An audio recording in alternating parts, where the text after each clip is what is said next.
keep it alive through these lines I write. I keep it live cause I thrive. I might just blow your mind tonight. I'm so hyped, but it's no hype. From this height, it's direct hits on sight. I'm your type, lend me your ears to show you that there's something in me. I'm not giving up, I'm standing right here, holding these days hostage. And I'll make this my year. We turning fear into love, and the love's in the air. I love doing this cause nothing compares. Nothing can share that same type of feeling when you feeling them flares. They can't catch it, it's havoc. I rip to a tear, switch a scenario. My stereos, I leave them impaired. Variables start to change and they're all in my range. I just gotta grab it, it's all mathematics. Every step is drastic, I make it fantastic. I'm trying to take your breath away. Asthmatic. This is live through the stereo. Go and let it blow, blow through the stereo. I'ma let them know through the stereo. Yo, here we go through the stereo, stereo. This is live through the stereo. Go and let it blow, blow through the stereo. I'ma let them know through the stereo. Yo, here we go through the stereo, stereo. Yeah, just nod your head with it, so explicit and vivid. Every image is intricate, intimate. I put my all into it, no scrimmage and no rules. I'm a pro tool, hear my heartbeat, beat into the vocals. I'm so loco, lost my mind, oh no.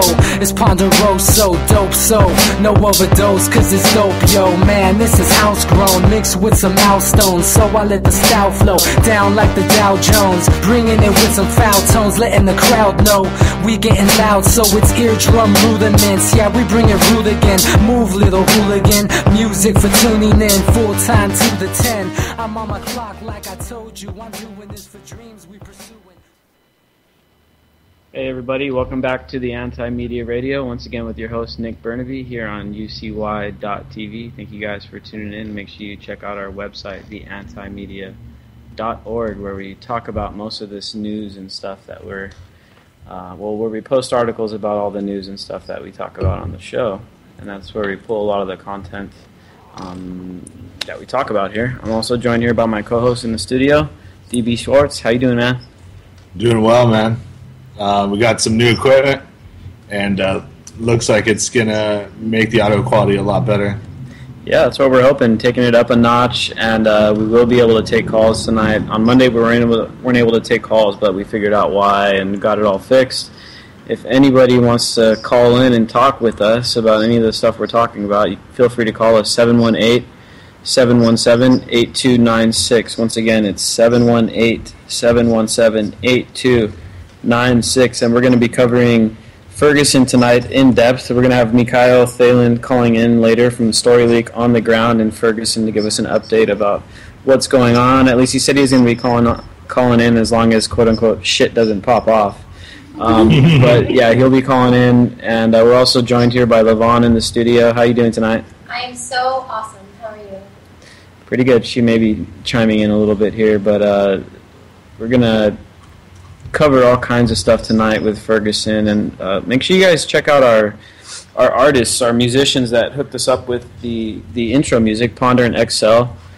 You can find them on SoundCloud and YouTube and all that good stuff, Bandcamp and all that. And make sure you check out our other shows Monday, Wednesday, and Friday. And all the other thing is, before we move on here, UCY.tv, the station that you're listening to right now, make sure you support them and all the other awesome hosts that are on this channel. It's all internet-based. You could tune in from anywhere in the world at any time of the day. If you miss any of our shows, you can go into our archives, which are located on the top left-hand corner there on the website. And you can listen to our shows from last week, last month, 6 months ago, Monday, whatever you want. It makes a nice alternative to listening to music too. If you get tired of that and don't want to listen to the crappy ass talk radio that's on the waves right now.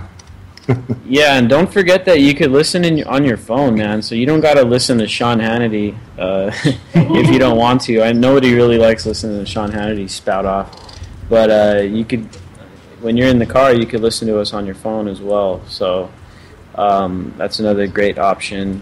And I mean, anything's better than this corporate media. We don't like calling it the mainstream media anymore because it's anything but mainstream. One thing I think I'm starting to realize is that it's not that these guys are just that. It's not that they're so out of touch. I mean, they are, and they are propaganda. But you have to remember that their target audience is like 70. So when the stuff they're talking about, like how Fox News right now has been trying to frame Mike Brown as some kind of thug and some kind of criminal. I saw Megyn Kelly just a clip. I was looking at this clip before we started the show, and she was saying that the governor shouldn't have said that they're going to try to prosecute that officer because that isn't due process, which is pretty true. But Mike Brown didn't get any sort of due process at all. Neither did the other man that got killed by the police a few days ago. And that's the biggest problem. Is now cops are judge, jury, and execution. And when did they get that right? They're not even highly trained. If we were talking about the cream of the crop people that had education to back it up, or at least military service, that would be something different. But we're not talking about that. We're talking about giving guys that go through a 8-month academy the ability to kill people and get away with it. And it's no coincidence that you got all these knuckleheads as cops, because there was actually a court ruling a couple years back because a guy tried to sue a police department because they didn't hire him because he was too smart. And turns out that they are allowed to discriminate against you for your smarts if you're trying to be a police officer. So I mean, I guess it's really not a coincidence there. So I mean, the fact that we have all these not very bright people on the police forces, right, it's by design. I mean, these are the people that are going to follow orders. They're going to do what they're told. They're not going to have as much of a conscience as someone that was more intelligent. I mean, it's pretty obvious what's going on here. You hate to say it because it's denigrating the opposition. It's like saying once vaulted profession is now kind of been relegated to the bottom of the barrel type people. And it's awful, man. It's kind of like indicative of what's going on in this whole country, where we have to now insource people in the medical community. Go to a hospital on the West Coast. What are all the nurses? I mean, they're Filipino, dude. Why can't we make our own nurses? Why can't we get highly educated cops? Why can't we pay them more? It would solve so many problems. They're one and the same, man. It's just the education system fails at every level, and then we get people that shouldn't have guns that have guns. So Anonymous is launching this National Day of Rage, and it's going on tomorrow. I'm going to post the link down in the chat room so that you guys could look at it and find a city near you. If there isn't a city that's already taking part in the event, feel free to comment on the article down below, and I'll update the event. And then you can make a Facebook event and just invite all your friends. But basically, it's a nationwide rally or march or whatever it is that people want to do to support the people in Ferguson. And generally, it's more basically against police violence, police discrimination, and all that stuff. Because we have to remember, I mean, when it comes to dealing with the cops and the justice system, it is much worse for people that are minority, you know, and being a brown person here in San Diego, I've witnessed it and felt it and had it inflicted upon me multiple times, profiling, stereotyping, being treated like crap. You know, they just don't respect your rights half of the time. So I mean, it's time for the nation to come together and stand up against this police state, because right now there's never been a better time, because right now the profile of police militarization, the profile of police brutality, and the profile of the fact that cops are just killing people like crazy has never been higher. And right now is the perfect time to really draw some attention to this and hopefully create some sort of change out of this. I mean, we got celebrities tweeting about it. We got national news coverage. And guess what? They're screwing up, which gives us the opportunity to show that they're extinct, because we're getting better news coverage from people down on the ground. You know, they were saying at first we're going to discriminate against people that don't have $50,000 cameras because we can't sell their media. But I think that's started to die down. I think the police start to understand They're being used as pawns. We're going to see if people in an area that we think will be a problem when the economy has a problem, if we can kind of clamp down on them and see how the rest of the surrounding community react to it. And they chose St. Louis purposely.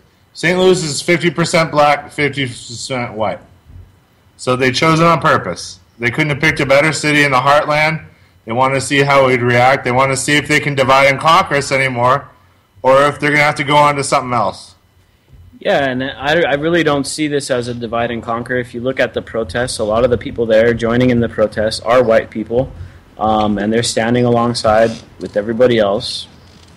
Now, of course, the media is going to try to pull that race baiting and stuff.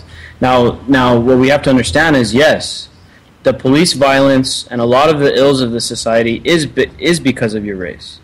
And a lot of people that are minorities have it worse off than other people and are discriminated against institutionally, especially by the cops.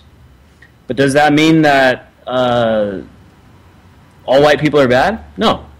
It definitely doesn't.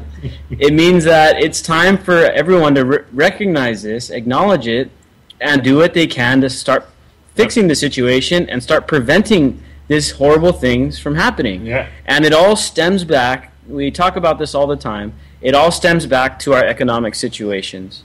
And where racism typically comes from is from fear. Fear usually comes from not knowing where you're going to eat or where you're going to sleep, or anxiety about the future, not knowing if you're going to be able to eat or sleep, especially or have a place if you have to a stay. family. Yeah. And that's where it all comes from. So all this racial tension, racism, hate, most of it comes from economic insecurity, and then the other half of it comes from brainwashing, whether it be through religion or whether it be through mass media or whether it be through the government, whatever. I mean, it's brainwashing and fear. Right. And that's basically it. If we can break through both of those things, we're going to be in a lot better situation. Now, and it's suppression.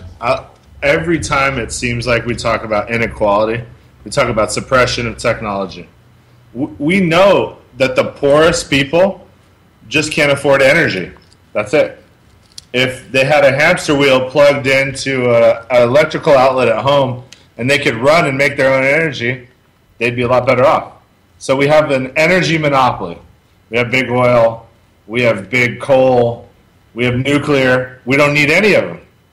And once we break free of that, there's no more Fergusons because there's no more inequality, so to speak. You're going to have everybody with what they need to survive. And if you need luxuries, you can work for them. We know that system is available now with technology that's a century old. So Ferguson, to me, it's just an exercise in control. That's all it is. And it's an exercise in futility because people are waking up too much. Even the people there were getting online, and I think we should bring this up, Nick. They were getting online to tell us that they weren't able to see the news on TV, that they were getting blacked out on the internet while this was going on. We're not a culture that you can divide and conquer much longer because of the internet. We understand now it's classism. It's not racism. It's not religion. It's not any of these other dividing factors. It's a bunch of super rich people versus all of us. Exactly, man. And like you were saying, it's this barrier of entry to get access to the technology and to the resources. And that's one of the first things you learn about in business class when I was in business. It's the barriers of entry. Okay, well, if you're going to get into a business that has an extremely high barrier of entry, then guess what? You got to have a lot of money, a lot of startup capital, and then that means you got to have an investor. The problem is that think about the barrier of entry, just something as simple as purchasing a home. Yep. Okay, and then think back. Let's say we think back to, I don't know, the 20s. How hard was it to buy a home back then? Well, 1 year of salary was a home's price. It's like 10 years now. So we have now a year of salary being a car. How is that going to work if you have other bills to pay? How are you going to get to work? Are we going to transfer everyone with public transportation? I mean, I'm experiencing it now through my own friends that are struggling with their own finances because the economy is in shambles. How do you get around if you're not downtown or by your job?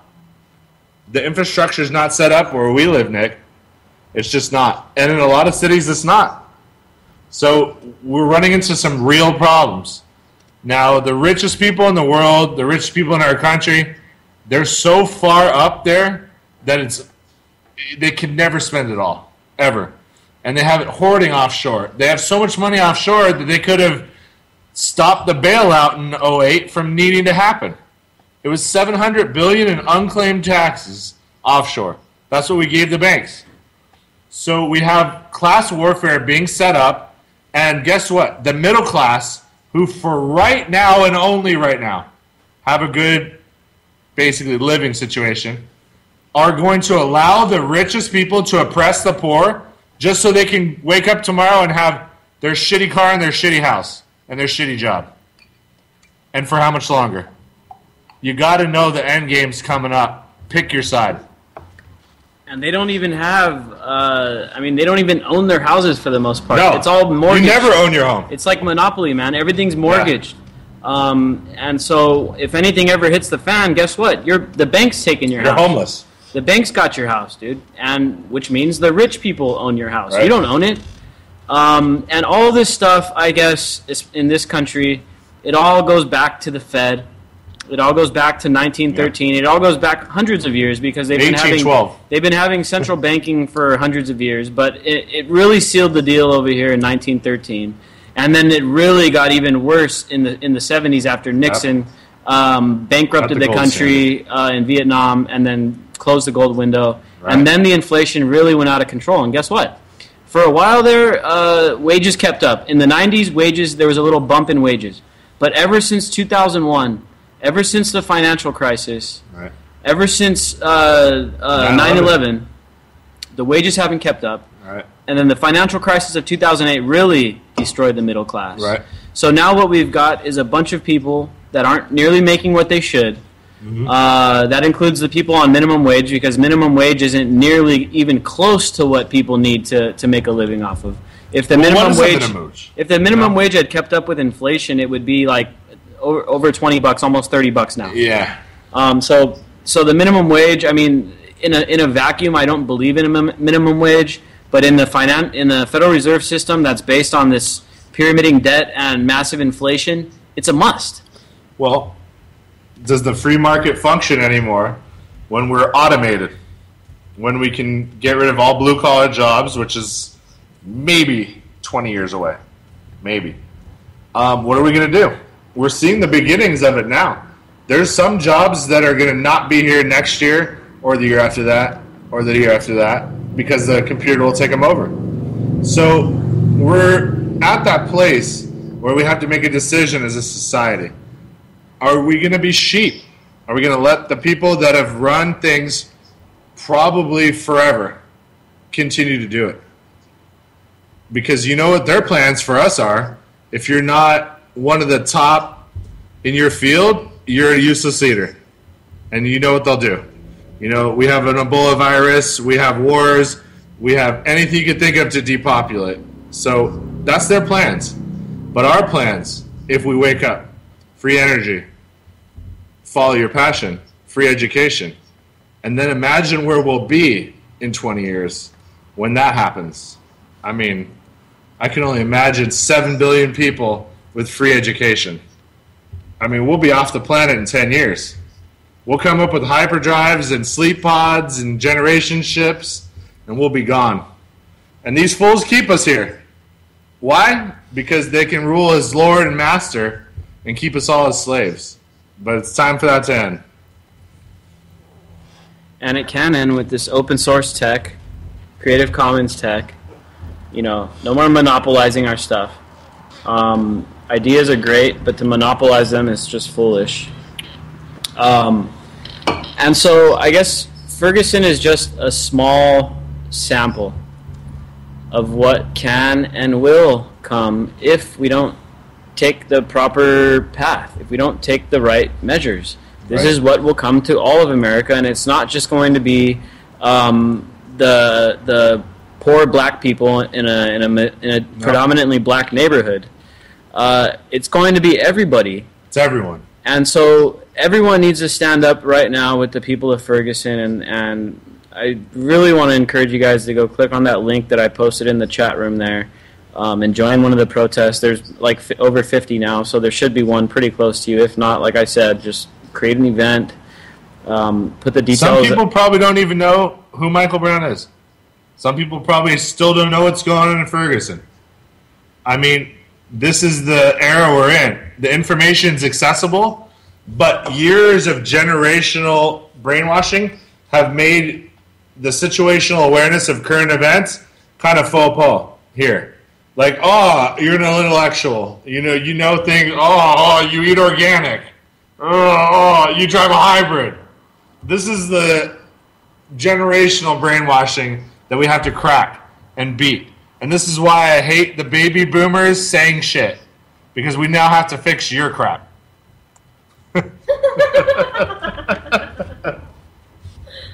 I want to go in here to talk about, and somewhat of hypocritically, some of these statements that these people are making here.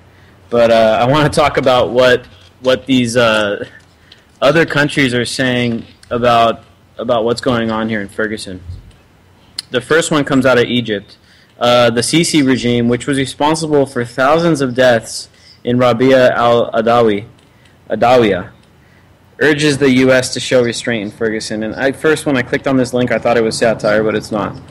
A spokesman for the Egyptian Foreign Ministry controversially spoke out back in the United Nations call for the United States authorities to deal with the protests according to the American and international standards, and supporting a United Nations appeal for what he described as a restraint and respect for the right of assembly and peaceful expression of opinion. Now, this is coming from Egypt. These are people that just committed a military coup, killed thousands of people. But even they can sit there and see these images coming out and say, okay, this is wrong. The next countries, Russia and China. Both China and Russia emphasize that the United States should focus on its own problems before pointing the finger at others. An author named Li Li wrote for the Chinese state-run news agency Xinhua that the events in Ferguson once again demonstrate that even in a country that has for years tried to play the role of an international human rights judge and defender, there is still much room for improvement at home. And this is a point that we touch on here a lot at the Anti-Media, about our moral authority. And, for instance, what we did over in Libya. We didn't really have the moral authority to go into Libya and knock out this dictator. Because if you look here in the U.S., we got just as many problems, just as many people that are oppressed, just as many people that are living in third world situations as they did in Libya. In fact, most of the Libyans actually had a pretty decent income before we knocked Gaddafi out of play because they had basically nationalized the oil. From South Africa, Richard Pithouse compares the events in Ferguson to the conflict in Gaza and to the 2012 miners' strike in Marikana, South Africa, tracing the roots of state violence to colonialism. The person who is always treated as if they are armed, whose life counts for nothing, whose home has no sanctity, is a terrorist in Gaza, a gangster or a criminal in Port-au-Prince, Ferguson, Rio, or Durban. Mr. Pithouse writes that the images from Ferguson showed what only can be understood as a mode of policing rooted in contemporary forms of imperial and colonial power in the Middle East, as well as a long history of state violence against black people in the United States, which is completely true. I mean, he strikes the similarity here between what's going on in Ferguson to what's going on in Gaza, and I think that's a perfect comparison because basically these people are trapped in this situation with hardly any way of getting out. The education system sucks. The ladder to climb for success is basically non-existent. They don't get as much money for education. You know, the services are messed up, and basically they're trapped in there. And what do they have? An oppressive police force that hassles them all day long. Yeah, it's just part of a control grid to keep a permanent lower class, which serves kind of as a reminder to the middle class to kind of keep in line, or this is how you could end up. I mean, it's always been well known in America that the poorest class just only is strictly there for PSYOP. That's all. We have a welfare system that allows this class to continually perpetuate, and then to show the other people that actually keep the economy going what would happen to them if they were to ever fall off the hamster wheel. We do Ferguson's. We do any kind of a thing. Do you remember back when they firebombed Philadelphia because there were an anti-government group? Can we remember Waco, which was a religious sect but still didn't want to pretty much follow the rules of the federal government? We're going to continue to have this problem. Ferguson in a microcosm shows us what's going on in our country. We're going to all become disenfranchised once this complete corporate takeover of our government takes place. That's what they're preparing us for. They want us to not believe in government anymore, to believe big business will give you the solutions. And trust me, they'll be just as bad, if not worse. Yeah, and I think we kind of already are there because the majority of Americans, I think it was 13%, fully trust the government to make the right decision. The good news is that only 17% fully trust large corporations to make good decisions. So I think we're kind of there, at least everyone under 40 is basically at this point where they're like, screw the government and screw the corporations. We don't want either one of them. Both of them screwed us over. Mm-hmm. You can't condense power. You can't expect a human being to be put on a pedestal and not act like a jerk. Every king, every queen, every high priest or priestess inevitably will pretty much abuse their power. And the ones that don't go down in history as being the ultimate good guys, right? So there's so many rarities of that. And we just got to kind of crack that whole monarchy. We don't live officially under a monarchy, but I promise you a monarchy is running everything that's important in this country. The original monarchy. And all the positions are still there. We got to break them. So the next country here that commented on the situation in Ferguson is India. In the Times of India, Chadanan Rajgada writes that the methods employed by the city's mostly white police and state leaders were strong-arm tactics more familiar in third-world situations. Mr. Rajgada writes that the incident has laid bare in black and white racial tensions that continue to dog the world's quote-unquote greatest democracy, and they put those in quotes. Nearly 240 years after its independence and some 150 years after slavery was abolished. And I love that, because India is now the greatest democracy. They had 900 million votes cast in their last election out of 1.2 million people. That's a 75% turnout. 1.2 billion, yeah. That's billion, sorry. I mean, we got 22% for 2012. And Obama won with 48% approval. We always like to joke, 10% of the country likes him, and he's the president. Yeah, and that's the thing, is that that's nowhere near a mandate. That wasn't half. If 150 million Americans had voted for Obama, okay, that's one thing. Mm-hmm. But no, only 20% of Americans voted for Obama, which is... No. He got 30 million or so votes. Okay, so he got... about 10% of Americans voted for Obama. Oh, my God. And he's able... And his administration is able to dictate to the rest of the country what it is that we're going to do and what we're going to do. Tyranny of the vocal minority. Because there's no majority in America. Let's not pretend that we can be served by two political classes when we have every nationality, every religion, and constant immigration. We need 10 political parties. I mean, at the very least, we should have like 5. Far left, middle, right, far right. I mean, have them fight it out. Why don't we have people arguing? Why don't we have a fist fight in Congress? Why do other countries have politicians beating the shit out of each other? We've never had a fist fight once. Not since probably the 1700s. I want to see Rand Paul beat the fuck out of someone. Then maybe I'll remember that we were represented by people. Yeah, man. I mean, that'd be nice. I was thinking the other day that we should take all these guys out of the MMA fights, and instead of having them beat up their President girlfriends, Lesnar. just throw them in Congress and have them beat up Congress for a while. Because I mean, it would be at least constructive. I mean, Yeah. what's going on right now? Like you said, the vocal minority.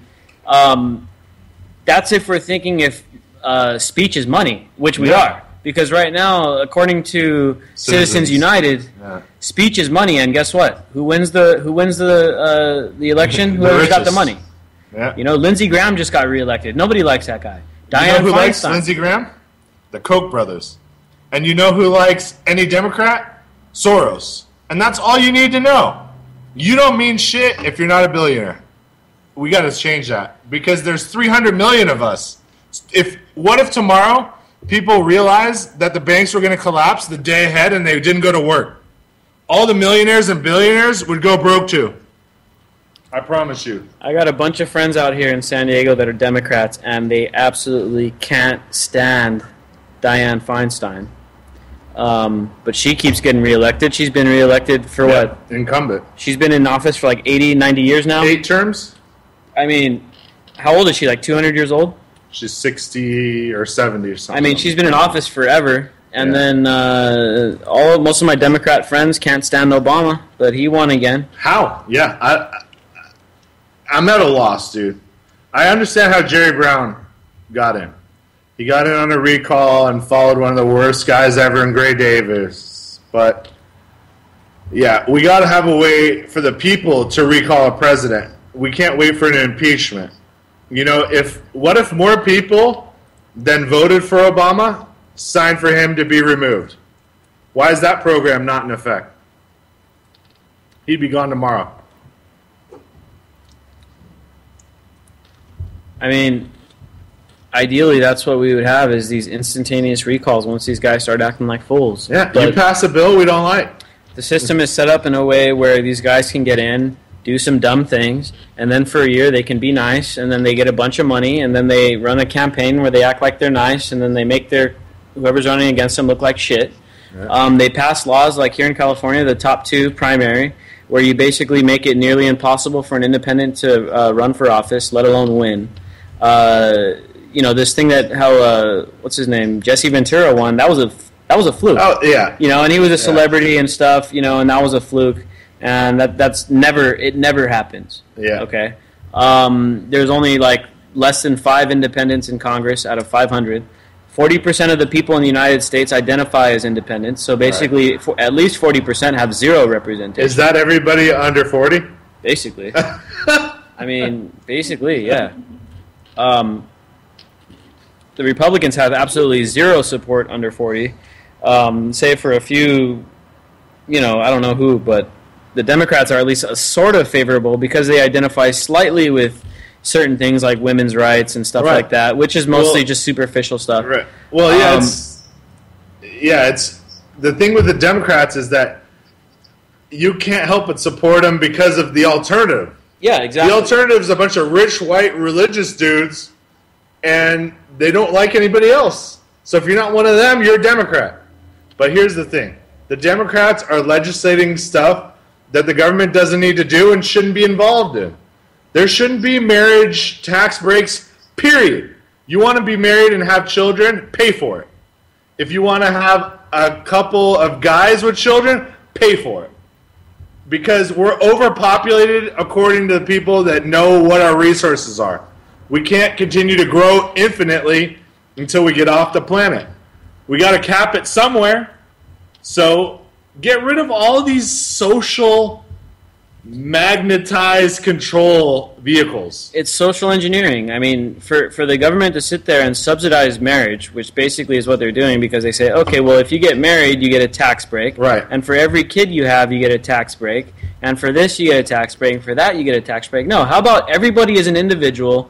And if we're going to have taxes, which I don't believe in taxes, but if we're going to have taxes, then everyone just equally pays a percentage. Right. You know what? And so if you have $100 billion, then you get taxed $10 billion a year. Right. And if flat rate. if you make 10 grand, then you pay $1,000 a year. Well, most countries in the world don't have a staggered rate. They have a flat rate. You go down to Latin America, it's flat rate. Now, here's the thing. You got to balance what you actually have in the books, paying people to administrate it and distributing it, and then getting what everybody actually would need to live, so that we don't have a riot. We don't have a food riot in the future. We don't have a huge homeless population. Why would we ever have homeless population in the U.S. when, what was it, every homeless guy, there's 23 homes that are sitting there? There's way more than enough houses for each homeless person to at least temporarily live in a house while it's being renovated or getting ready to sell or on the market. And then once that house sells, then they can move to the next house that's on the market. There's no reason to have a homeless problem that we do. And here in San Diego, it's kind of it's on full display because we've got the highest homeless problem per capita here in San Diego just because we have real nice weather. And so people here don't have to worry about freezing to death at night and then burning up during the day. It's kind of comfortable to be out on the streets. And now here's the problem. The cops have made it basically illegal to be homeless. Right. So guess what? If you're homeless in San Diego, you can only stay in one place at night and sleep for about an hour at a time. And then the cops will come, kick you, wake you up, tell them either write you a ticket or tell you to get the hell out of there. And that's what they do. There are homeless shelters and stuff, but they're limited. And most of them are only open for the women and the children get the first pick. And then anything left over, then the guys get to go in. And there's very, very limited space. Most of these guys are on the streets. When we had a homeless action a couple months ago at the beginning of the summer. This was at the beginning of the spring. We were giving out warm clothes, sleeping bags, tents and stuff. And you wouldn't believe the amount of people that had tickets just for sleeping on the streets. And there was some people that literally had 10, 15 citations that they're never going to get out of. And one day, soon, they're going to end up having to go to jail to get rid of these tickets. Well, the debtor's prison's been like, I mean, think about this. You have the military-industrial complex. You have the pharmaceutical industrial, the prison industrial. Imagine what the prison industrial is going to do with the debtor prison. We don't need China. So you have to understand how we're restructuring our society and getting people to accept more and more really crappy things happening to those who won't play ball. And then brainwashing those who do play ball to think, oh, you're a real good employee or such and such. Let me reward you with a few peanuts while I'm making trillions. This is where we're at in society. You know, if the natural resources of the world were divvied up evenly to all 7 billion people, we would all have about $3 million. Think you could live off that? That's what it's really at. So we have a couple guys at the top, and they spread their breadcrumbs, and they spread them to their lackeys who enforce on us to play the same game so we can get the lackeys' breadcrumbs. And that's where we're at in society. And it's all being done via monopolistic business practices, which is, institutionalized capitalism. And fear the gun. And then those same guys control the government, and then the government tells the cops to keep everyone in line. Whether you're dirt broke, whether you're homeless, whether you're a minority living in the slum, no matter where you're at, even if you're in the middle class, guess what? You still can't act out. Yeah. Now, if you're extremely, extremely rich, like that one guy that was the heir to the 3M fortune, he got away with molesting a kid. Yeah, and it wasn't only a kid. That was his niece, and he raped her, and it was proven, and he still didn't go to jail because he bought it away. And that's the reality of the world we live in until we realize that money doesn't provide food, it doesn't provide shelter, it doesn't provide education, it sure as hell doesn't provide love. And those are the only things that make life worth living, honestly. You set up comfort for your physical body so you can spiritually ascend. And that's what these fucking elites want to prevent us from doing. They want slaves. Pure and simple. Just break from the matrix, and we're free. As long as they can keep us in this hamster wheel, then we can never think, and we can never organize. And ever since Martin Luther King came along, they realized that they can't let that happen again. Because you got to remember, Martin Luther King was around.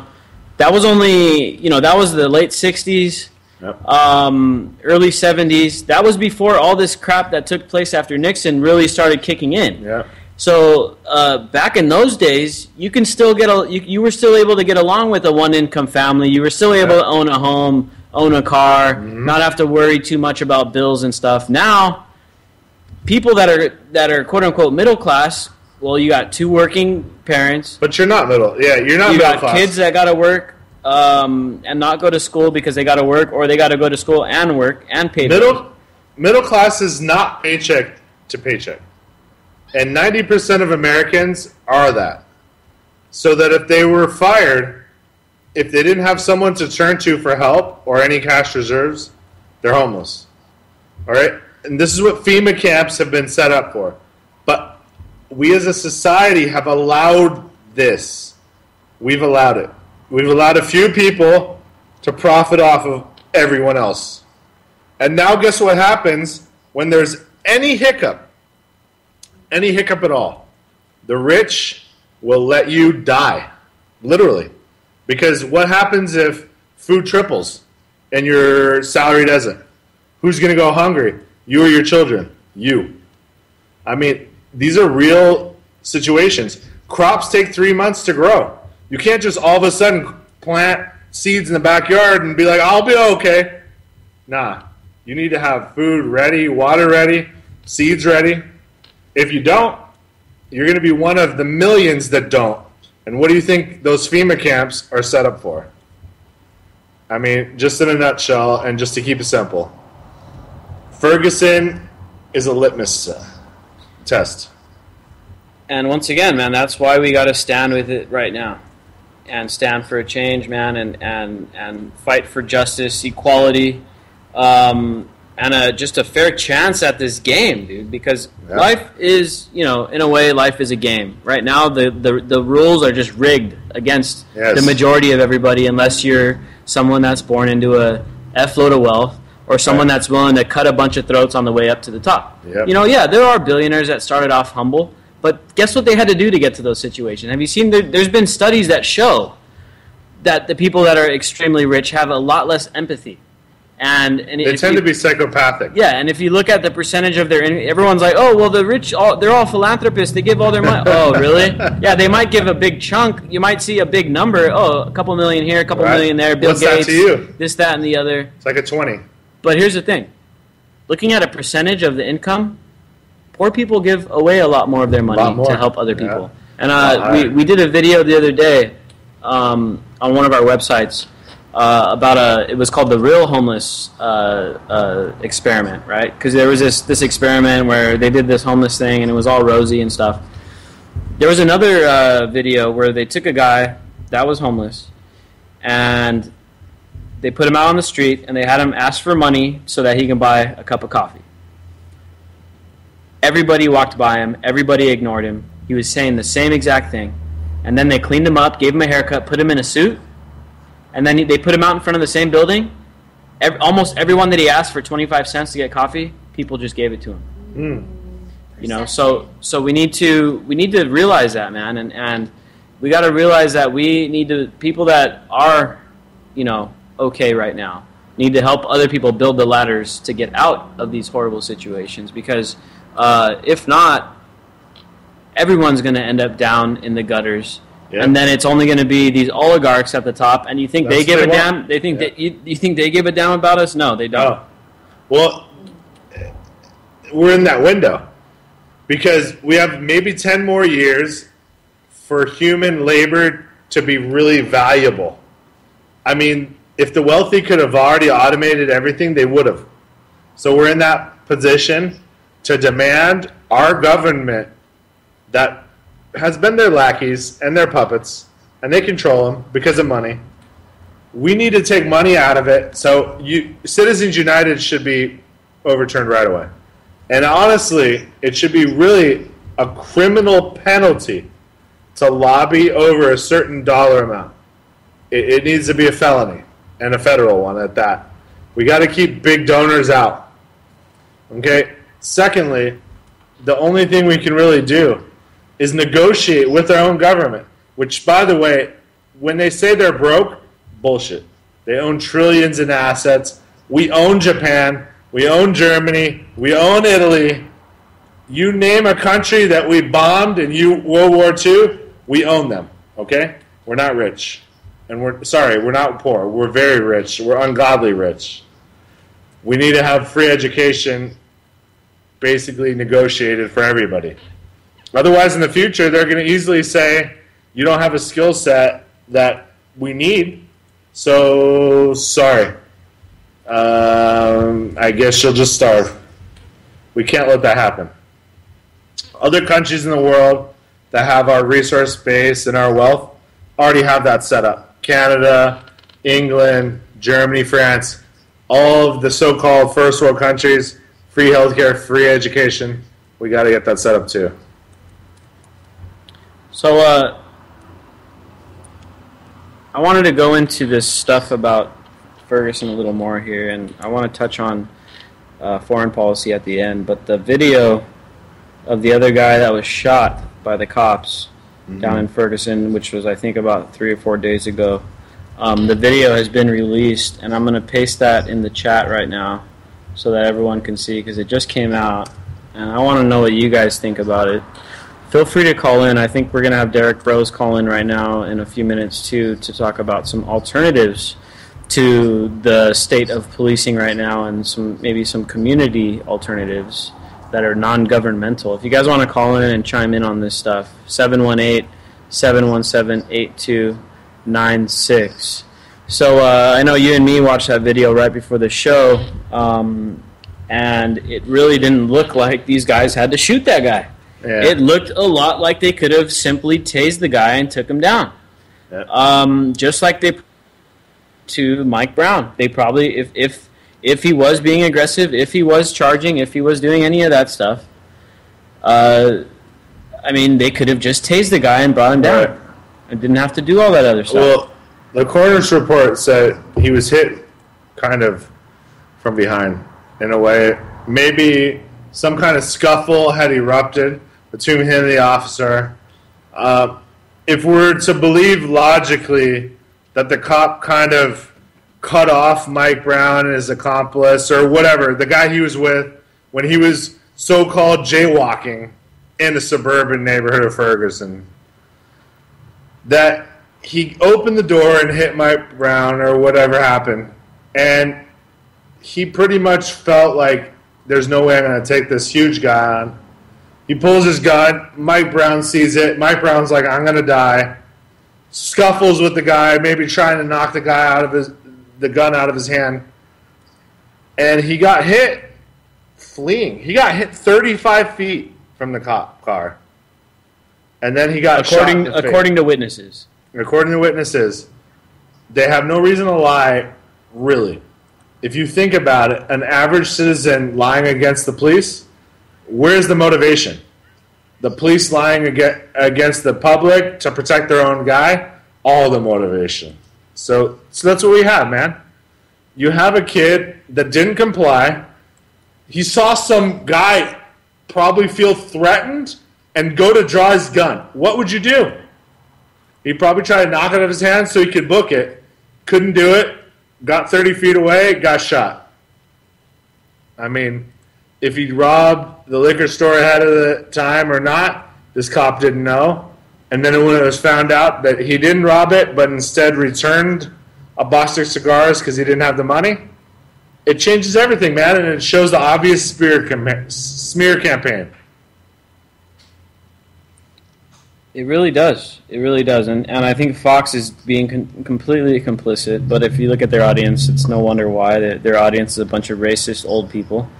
And so it's kind of understandable that Fox is going to pander to that wing of society, unfortunately. Now, I do got to kind of give it up to CNN, at least their reporter on the ground, he was kind of, questioning the militarization of the police. And I did an article on that the other day about how the world is waking up to the dangers of the militarization of the police. And you could feel free to check that out. It's on the antimedia.org. And Yep, because where does it end? I mean, they have drones. When do the drones become armed? When does your unpaid parking ticket become a hellfire through your window? I mean, exactly. I mean, when's it going to happen? I mean, we already got drones flying over. Now, you were saying that you saw some reports about there being a lot of drones flying in Ferguson and stuff. Yeah, and you can watch videos and hear that constant buzz, similar to Gaza. The parallels are there. They want to see how people react to being stuck in a trap and put on a hamster wheel. It's worked really well in America because of bread and circus. But that shit's not working so much anymore because, honestly, people realize there's a hell of a lot more to life than football and reality shows. And there's no substance there. Now, older generations that grew up on it, maybe they're still brainwashed enough and let's just face it, inundated with everything around them in the changing world. But we're not. We're seeing it. Ferguson has changed everyone's minds. We now understand we're the enemy to those in control. And that is obvious, and that is also logical. Because guess what? The greed, the bailout, the fact that everyone's lowering living standards. For what? For greed. It's not going to fly.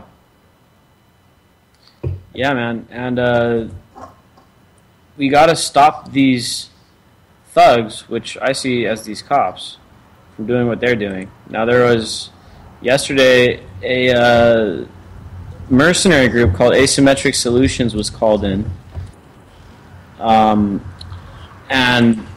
these guys were called in to basically protect some kind of high-profile something or other in there. I think we have Derek Bros on the line now. How you doing, man? Hey, what's up, brother? How you doing? Pretty good, man. You're on the line with me and DB here. We were talking about Ferguson pretty much the whole show, and if you guys aren't familiar with Derek Bros, he's with the Houston Freethinkers, the Conscious Resistance .com. He does a bunch of articles. He writes with the Anti-Media as well. We've been talking about Ferguson and all the downfalls of the police and how the police are a tool of basically the elite. But I wanted to see if you could talk about that article you wrote a while back about alternatives to the current state of policing and maybe community alternatives and stuff like that. Yeah, definitely. So the article was, I think it was titled something like, does community defensing offer a better alternative to police state community policing? And I did a video segment about it. But basically, I was using as one example, looking at what's happened in Michoacan with the auto defenses out there, people basically coming back and deciding to fight off the drug cartels and trying to take their communities back. And specifically looking at one area where the communities were basing their policing off of older indigenous models and talking about how that can be applied here in the United States, and if it could be applied in the United States. And then I also give a couple of examples based on what's happening in Detroit, where groups like the, what are they called? Oh, the Detroit Viper Management, which is like a basically like a private police, which, some people have legitimate fears about, but basically they're outworking the Detroit Police Department. The Detroit police chief is pretty famous for telling citizens to arm themselves because they can't help them. And, it was taking the Detroit Police Department at one time 58 minutes to respond to emergency calls. Now they got that down to something like 15 or 20 minutes. But because Detroit's going bankrupt, there's just not enough cops and resources. So Detroit Threat Management, they're called Vipers. They're private, and they protect victims of domestic violence. They protect people, and people can call them as an alternative to the police. And they've become really popular. And, just looking at those examples and seeing how while they, every area is not going to work exactly the same. So what works in Michoacan is not going to work necessarily in Houston or in San Diego, and the same thing, what works in Detroit is not going to work everywhere else. But I think these, are important things we have to start asking ourselves, and especially in light of what's happening in Ferguson, and like you said, that the police essentially, if they haven't always been, they definitely are this day and age a tool of the elite or the ruling class. And some people say they're built in, the institutions themselves are wrong. It's more what I believe, that they, ultimately, that if there are good cops out there, then they would be arresting the bad cops, and we wouldn't have all this crazy stuff that we've been seeing lately. It would, like for example, and what I talk about in the article is if Detroit Threat Management, if they shot one of their customers that hired them, well then not only would they be charged with a crime, but they would definitely probably go out of business, But in the instance of the police and the St. Louis police and the state police and even the National Guard and private ops, these people are most of them are, we're paying for them through our taxes. We're paying their funds and paying their paychecks. So you don't have an option right now because the police have a monopoly on force and violence. So in your community, when the cops do something crazy like that, the only thing you can do is come out to the streets and be pissed off and try to get them to be like, hey, we're not going to take this anymore. But if you had other choices, and we had different models, which I think looking to indigenous communities is a wise way to go. If you had other models, you could just fire them. If this police force wasn't protecting your community, was threatening your community, you would say, get the hell out of the community. We're not paying you anymore. Get out of here. And maybe you'd have a different option. And that's just the gist of what the article covers. And like I said, I think these questions are important. And whether or not people think that privatized police forces are the answer, the conversation needs to happen if we're going to realistically think about how we can transition from this police state towards something that is more of a reflection of what communities want. Because otherwise, that's where we do have the potential for plenty of people's fears of like just violent vigilante gangs and just popping up all over the place. That is definitely a possibility if we don't plan, communicate, and come up with these ideas for what we're going to do in these situations. There's a lot of chaos that we see in Ferguson. There's all kinds of groups that are vying for power there, and this is the scary part and the realistic part about a revolution. Plenty of people think that it's just going to be, it's just going to be the awake, people who are aware of conspiracies or the libertarian crowd or whatever, that we're going to be the only ones that are going to be trying to shape the world, what we look like, what it wants to look like post, the government. But there's going to be all kinds of people vying for power and different ideas on how to make the community work. So I think it's wise for us to talk these things out now and figure out what the future world might look like. Exactly, man. And one thing that we can say for sure, whether or not one sort of community policing will work over another, the one thing that we do know for sure is that the current state of affairs, the current state of policing, no matter what part of the country you're at, in any major city, it's not right. Something is wrong, and these cops aren't being held responsible for their actions. Yeah, maybe there are some sheriffs in some towns that are actually representative of the people and stuff like that, but there definitely are some that aren't. We covered extensively this sheriff in the small town in Florida that basically had zero crime, but this guy still wanted to get these MRAP armored vehicles and stuff in this little tiny rural town where there's no crime or anything. So, I mean, whether we go one way or another, whether we go with the autonomous community type stuff that we see that's taking place down in Mexico, where they fought off the cartels and they fought off the government and decided to govern themselves, whether we go that route, whether we go a private route where we have companies that do it, or like security companies, at least if we did it that way, there would be some kind of accountability. Because right now, when a cop shoots a guy that's unarmed, and whether the guy was deserving of it or not, the cop ends up getting basically paid administrative leave, which is basically a vacation, and that is not accountability. So what we need to do is figure out ways, and obviously the current government is an oligarchy, and it's not accountable to the people. So we need to figure out a way to get more accountability in, and I'm willing to look at as many options as possible. Hey, Derek, thanks for calling in, man. Yeah. That's the music coming in. We look forward to having you on a show in the future. Catch you guys on Friday with LeVon. Yo, here we go through the stereo.